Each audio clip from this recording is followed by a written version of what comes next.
Good morning mga kagulay na napunta dari karon sa tuang alagbatihan. Asa dili pa di ko magpadayon mga kagulay.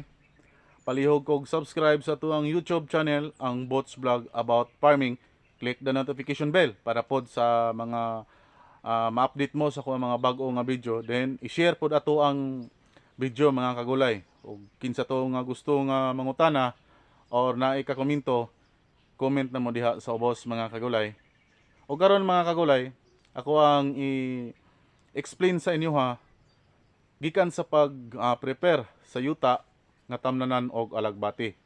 So ang akong alagbati mga kagulay is mag 2 months na siya karon. So uban ni ikaw ninyo sa akong alagbatihan, ipakita na ko sa inyo o explain ako sa inyo ang step by step hantod gikan sa pagtanom, gikan sa pag-prepare sa yuta nga tamnan og alagbati hantod nga mag-harvest. Tara mga kagulay, ako ang explain sa inyo So mao din na ako ang alagbatihan mga kagulay. Mag 2 months na siya. So naka-harvest na ko ani mga kagulay, first harvest na ko ani mga kagulay. Kuha na ni siya kaplat. 1, 2, 3, 4 na siya kaplat ang harbisanan. Ang harvestable.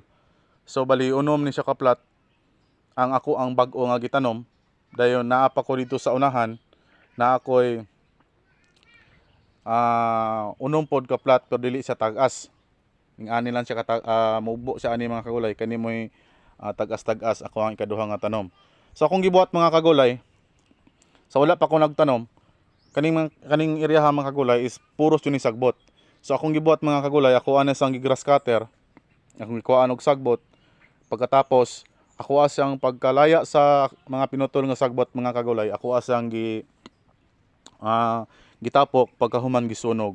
So paghuman og sunog mga kagulay, ako asang gi-sprayhan og herbicide pangpatay sagbot. So kontak atong gigamit mga kagulay para dili makaapekto sa yuta. So kanang pagsunog di mga kagulay no, ako ang explain sa inyo ang anong sunugon jud ako ang sagbot. So kana mga sagbot mga kagulay nga akong ginasunog, akong purpose ako na mga kagulay nga ang uban nga liso nga naa pa nagtapo na uban dito sa sagbot sa iyang punuan, masunog pod siya. So makontrol na to ang pagtubo ug pagdaghan sa sagbot mga kagulay kung ato siyang sunugon kay masunog man tog apil ang liso. So mao na to mga kagulay. Then pagkalimpyo ni mga kagulay, ako ana siyang giplat. Gibugkal na ko ni sa pala mga kagulay. Isa ka pala mga isa kadangaw og tunga ang gitas-on sa iyang dulot. Muna gibugkal na ko siya mga kagulay para mahumok ang yuta. Pag human ako bugkal mga kagulay, ako asang gisprayhan og fungicide. So gisprayhan po na ko siya fungicide. Dayon gisprayhan po na ko siya para conditioning sa yuta. Nagamit ko mga kagulay, ako ang i-share sa inyo akong gamit is Agronica Plus. So tanggalon niya ang mga fungus, bakterya sa naa sa yuta mga kagulay. So pag human ako spray ana mga kagulay, primero fungicide, sunod katong pangkondisyon sa yuta. Pag human ako mga kagulay, ako sang relax og 5 days. Pagka human og 5 days mga kagulay, gikan sa pagkondisyon ako sa yuta, ako sang gitamnan og alagbati. So akong gitanom man mga kagulay, dili ni siya stock, dili ni siya katong mukatay, kun dili katong aliso niya mga kagulay. Ako sang gisidling pagkahuman 1 month gikan sa pagsidling, then ako ari sang gitransfer diri. So kani akong alagbati mga kagulay is 2 months pa lang. Ang gasto nako ani mga kagulay, sultihan ta mo. Ang gasto nako ani is abono lang.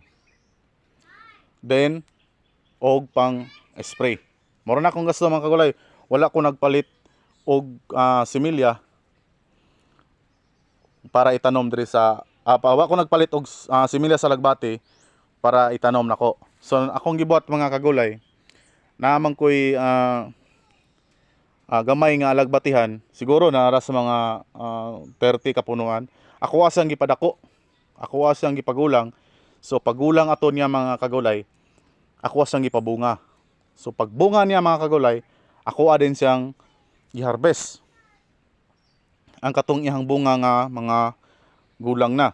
So naka-harvest ko mga kagulay, siguro nasa mga half kilo or hapit half kilo nga liso, mo to akong gibulad og 3 days. 3 days akong pagbulad mga kagulay kay dugay siya mauga.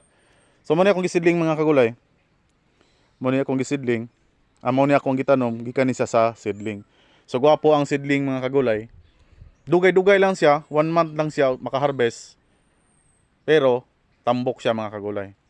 So okay man po dang stock. Nakatanong man po kog stock dito sa pikas na area. So wala pa 1 month mga kagulay. Wala pa, hapit na siya mag 1 month. Nanasay udlot. Nanasay sanga. So ang dali ang mga kagulay, ang pagtanom og stock. Kaso lang, magsige lang magpuna labi na jud kung ting-init kay malayos man gud siya. Mamatay ang iyang stock. So kung tugihan lang jud magpuna, tugihan lang masurba maka dili jud sila unsa ba? Mapantay jud ang pagturok sa maong stock. So mo ni mga kagulay, sa pag-harvest ani mga kagulay, aning upat ka plat ang naka-harvest ko ani per harvest mga kagulay is 30 kilos. So sa ako ang tanom ni mga kagulay, ang ako alan yung gasto ang pag-abono lang. So kani mga kagulay 1 month mag 2 months na siya. Mag 2 months na siya pero katulo pa ko nag-spray. Og pang fungicide o ang insecticide. Katulo pa ko nag-spray. So dili kay siya sprayhanan mga kagulay. So gikan sa pag-abono nako ani mga kagulay, gikan sa pag-transfer nako sa turok niya gikan dito sa seedbed, pag-transfer nako mga kagulay. Giabunuhan nako siya og urea og amusol. So nitrogen ang iyang gusto mga kagulay, mo nang urea og amusol ako ang giabono. So gikan sa pag-abono nako mga kagulay, gikan sa pagtanom hangtod pag-abono nako is 1 week siya. Dahil nag-abono na ako ani mga kagulay, hapit na po siya mag-harvest. So kaduha pa ko nag-abono ning ato ang alagbati mga kagulay. So pag-atiman ako ani mga kagulay is easy lang. Kinahanglan wala siya mga sagbot. Dili siya masagbutan mga kagulay. Nakita ninyo ako ang alagbatihan nga wala gyud siya sagbot. Kung daghan man gusag sagbot mga kagulay, puy-an siya sa ulod. So nay posibilidad nga ang ulod mo transfer diya sa lagbati. White flies mamuyo diana, green hoppers mamuyo diana. So kung walay sagbot, walay kapuy-an ang mga mananap. So walay dili makadamage sa lagbati. So kung daghan pog sagbot mga kagulay ang alagbatihan, nga po'y posibilidad nga ang imbis ang kaunon sa lagbati nga vitamins gikan sa yuta or nutrients gikan sa yuta makaon po sa sagbot. So nasay kabahin mga kagulay. Anya ang alagbati dili po siya gusto og sagbot. Kinahanglan limpyo jud siya mga kagulay. Alagbati ra jud siya tanan. So ang kasagaran magud masagbutan ani mga kagulay kani iyang agianan. So kinahanglan wala na si sagbot. Pero dire sa iyang plat dili jud katurok ang sagbot, nay maturok mga kagulay pero dili kay siya daghan. Dili kay siya pod maka-penetrate og dagko kay haong man siya sa lagbati. So ang harvest ani mga kagulay, gikan sa pagtanom nako naka-harvest ako kaisa. Kinahanglan pod ang pag-harvest ani mga kagulay. Kung mahimo manggaling sayuhon jud sa harvest. Dili ni sa pwede harbison nga moinit na jud mga kagulay. Kay nga naman kaning alagbati mga kagulay, once nga mainita na siya, dili basa ang dahon, lisod siya harbison. Magpilit man guning ilang dahon mga kagulay, pres ani nagdikit. Imo siyang guntingon diri sa ubos. Pagbira nimo pilit ni siya mga kagulay. So magisi-gisi ang inyong alagbati, inyong dahon sa alagbati. So ako ang gibuhat mga kagulay, sayo ko mo harvest. Basta time nga ting harvest na schedule na sa harvest. Sayuhon ako siya harvest mga kagulay para dali ra ang gunting, dali ra pud ang pag-harvest niya kay basa man ang dahon. Dili siya masangit, dili siya magpilit. Kaning alagbati mga kagulay, kung init pud mo harbison, dali pud siya malaos. So kung ting-init niyo harbison mga kagulay, press aron mga alas 9 na, alas 10 na, dapat basunin niyo na siya. Ug asa mo rapit mag-harvest mga kagulay, kung diri mga portion mag-harvest, basunin mo na siya. Usa nimo siya guntingon. Kinahanglan basa ang dahon sa alagbati inig-harvest para dili siya magka-damage. So akong gasto ni mga kagulay, total lang gikan sa pagtanom hantod karon, ang ako ang paggasto is 250 pesos lang. Nga ang ako ang nagasto ni mga kagulay is nabawi na.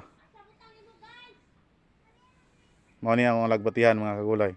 Dali ra kayo ang pagatiman og kalagbati mga kagulay. 1 month pa lang. harvest na mo. So man natong update sa tong alagbati mga kagulay, alagbati farming.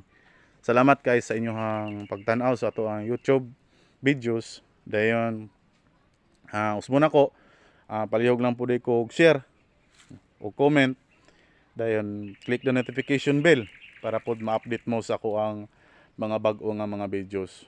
So ayaw lang po kalimot pag-subscribe mga kagulay. Daghang salamat, tugmayong buntag kaniyong tanan.